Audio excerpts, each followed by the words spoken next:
you're right about that as well. I'm sorry, go ahead. I thought things were fine. No? So, the IRS booklet 517 says if you have questions about your taxes, write to an IRS enrolled agent, an attorney, and one other one, a CPA. So I wrote to three that paid them each $50 or whatever they charged. I said, I'd like you to look over our ministry. What am I doing? What am I doing wrong regarding taxes? And they all wrote back a 10 or 15 or 20-page letter with all sorts of attachments saying, no, you're doing fine. You're not breaking any laws. So I send all that to the IRS and say, look, if I don't hear from you in 20 days, I'm going to assume I'm doing everything fine and keep going. So I didn't hear from them ever. I still never got one single letter from the IRS answering any of my questions. Except they came and raided our place in 2004. They raided our ministry. Stole a bunch of money out of the safe that was saving up for a project, and this call is from the Hovind County Sheriff's Office. And took all kinds of legal documents and other documents, all the ministry records. Just took everything, 42 boxes of it. They spent all day ransacking the place. The next day I did a radio program that I did every day for 3 hours on creation versus evolution. And somebody called in and said, Kent, why don't you pray for them? I said, okay. So I prayed. I said, Lord, you protected your children all through the Bible. I want you to handle these folks that came against me. I don't know what they want. I can't handle them, Father. They're way too powerful for me. I turn them over to you. You judge them as you see fit. Something to that effect. By the way, I got 3 years in prison for that prayer. Because they said I was threatening an IRS agent in the performance of his duty or something like that. Anyway, so, gee whiz, I thought, now what? What do you want? So I found out the next year, 2005, they had a grand jury convened against me because a friend of mine was called down to testify. So I sent 3 different affidavits to the grand jury saying, would you please let me come testify? I want to, what do you want out of me anyway? What am I doing wrong? Please let me come down. Here's what I understand. The third affidavit is up on 2peter3.com and quite a few other websites. It's 10 pages. If people want to read that or repost it, please do. I said, what do you want from me? Where's the law that I'm breaking? No response, ever. Actually, I sent it to the grand jury foreman, and the U.S. attorney took it away from the grand jury foreman. Wouldn't let him have it or read it. On the way out the door, my daughter-in-law is sitting there. As they walked by, and the U.S. attorney said, she was angry. She said, I didn't want them to have this. Why would you not want them to have the truth? Anyway, so I thought, gee whiz, now what? Everything's fine, I think, because the grand jury, nothing happened.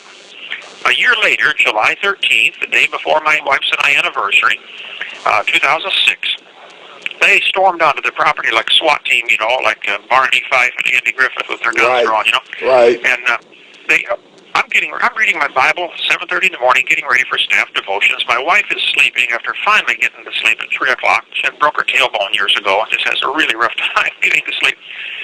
And so they surround me with a couple of IRS agents, handcuff me. I said, what do you want?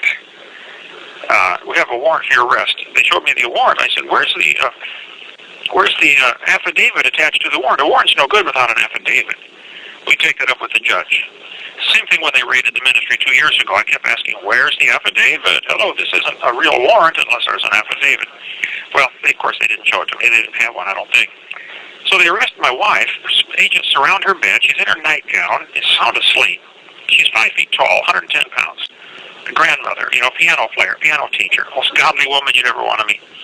So they arrest her, won't let her put a robe on, won't let her get dressed, won't let her even go to the bathroom, handcuff her in her nightgown, and take her down to... This call is from the Hovind County Sheriff's Office. I thought, are we in communist China or something? What is going on here, So we were both arrested and arraigned in front of a magistrate for 3 charges. One of them was not withholding taxes from employees. 12 counts of not withholding taxes from employees. Well, churches aren't required to do that, and why do you have to come arrest me for that? Why don't you write me a letter and say, hey, let me take you out to do this, let's talk about it. Call me in, let's talk. That's the first indication I had that there was any problem, okay? They never sent me a letter, never said, let's talk. This ought to be civil, not criminal. You don't have to come arrest somebody at gunpoint for that. Anyway, so that was one charge. Second charge was 58 counts, 45 counts, total 58, 58 indictment, 45 counts of structuring, which I had never heard of. They said, yeah, you withdrew money out of your bank in amounts less than $10,000. Oh, okay, and that's against the law to take your money out of the bank. It was so bizarre, I couldn't believe this was happening. Like, you've got to be kidding. I'm being arrested for taking money out of our own money out of our own bank to pay our own bills. What is wrong with this picture? So, and the last count number 58, was threatening this IRS agent. And I thought, when did I do that? So, anyway, we ended up going to trial. After 2 weeks of the U.S. attorneys putting on their dog and pony show, I thought, my attorney said, okay, we're not even going to give a defense. It is so obvious you did nothing wrong. There's no law broken here. Don't even give a defense. You're innocent until proven guilty in America. I said, okay, if that's what you think. And so then after trial, my attorney's reading the jury instructions. And he said, now, jury, the law says if a person takes out 2 or more transactions in one day that total over $10,000, but the transactions are under $10,000, these laws were designed to catch drug dealers who are dealing in cash. And so, if you take out 9,000 in the morning and 9,000 in the afternoon, now you have structured your transactions to avoid the bank filling out some paper for over 10,000. Well, our transactions were under 10,000, and they were 12 days apart. One single transaction every 12 days. This is not 2 transactions in one day, and it's not hiding any drug money. And so the U.S. attorney objected to my attorney reading the jury instructions. She said, I object. And so the judge went back and changed the jury instructions to say, if you find out the Hovinds took out less than 10,000, you have to find them guilty. This would be similar to the law saying you can't go over 70 miles an hour on this road. And so you're stopped going 69 miles an hour, and they want to give you a ticket for avoiding speeding. Okay. It is just that stupid in my mind and in everybody else's mind. You're trying to avoid. It's not drug money. This is ministry money for ministry bills. So anyway, I'm found guilty. The judge said at sentencing, Mr. Hovind, your crime is worse than rape. She gave me 10 years in prison. I've already served 98 months. A couple days ago, it'll be 99 when I go to trial.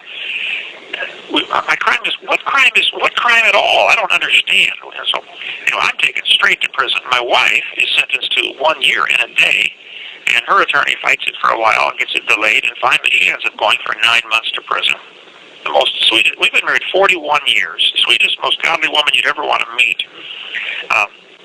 She was terrorized, of course. 5 foot tall, going off to prison. But God used all this. Return to righteousness, America.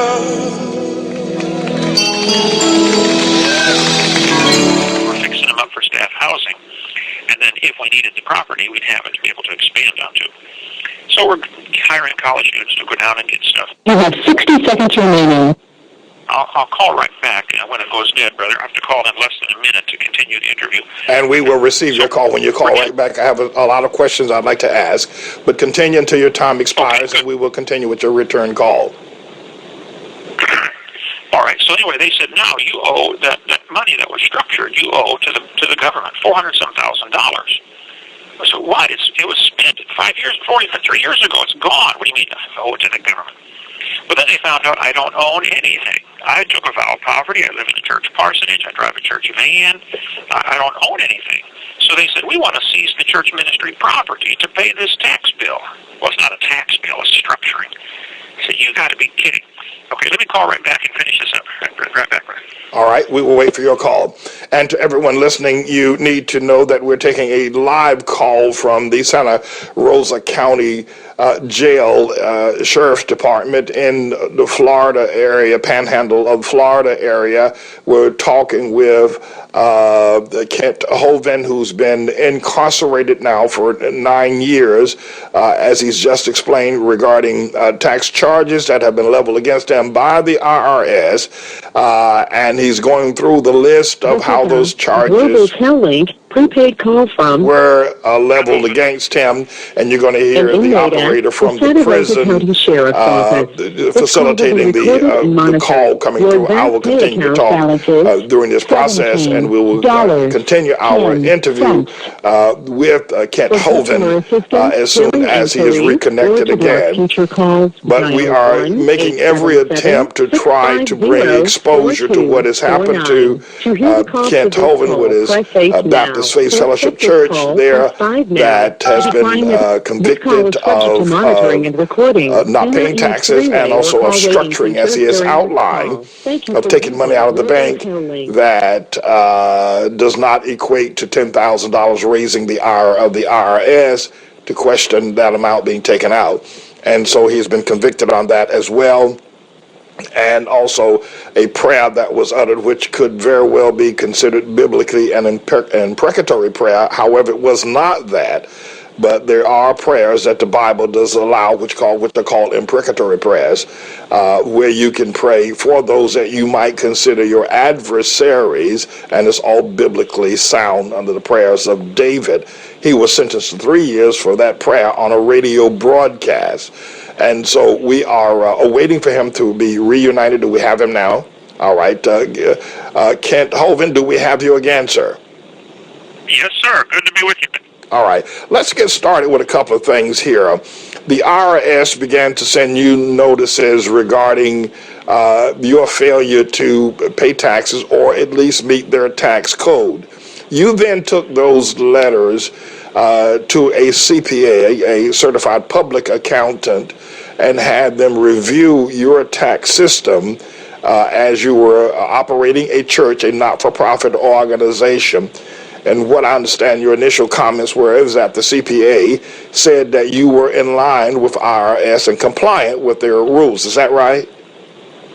Well, yes, not only a CPA, but a IRS enrolled agent and a tax attorney. All three of them said everything's fine.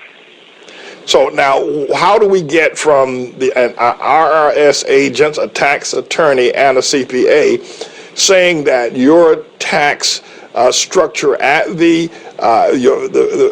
your church was fine? How do we get from there to them 2 years later, if I'm not mistaken, after those letters started coming in?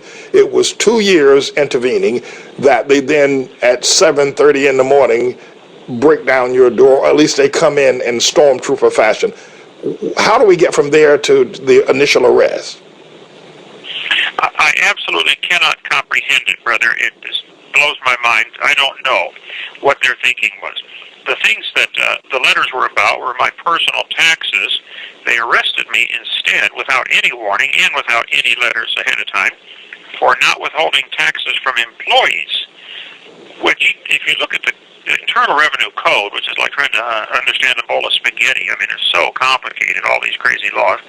One of the laws talks about withholding taxes if you have a contract with them, like a W-2 form or something. See, I don't do any of that. I traveled and preached. I spoke 900 times a year. I was busy traveling and preaching. I flew 4.7 million miles on Delta, plus other airlines. So the pastor of the church from 99 to 2002, that was his job to handle all that. And then Remedies at Law took over after our pastor, we had to close the church down. He had a stroke, nearly killed him. Remedies at Law took over, and they told me what I should do, and I was following their instructions very carefully with regarding taxes. I'm trying to obey their crazy laws, and their laws are just really complicated. So if you have a contract, then you have to withhold blah, blah, blah. Well, we didn't have a contract, and nobody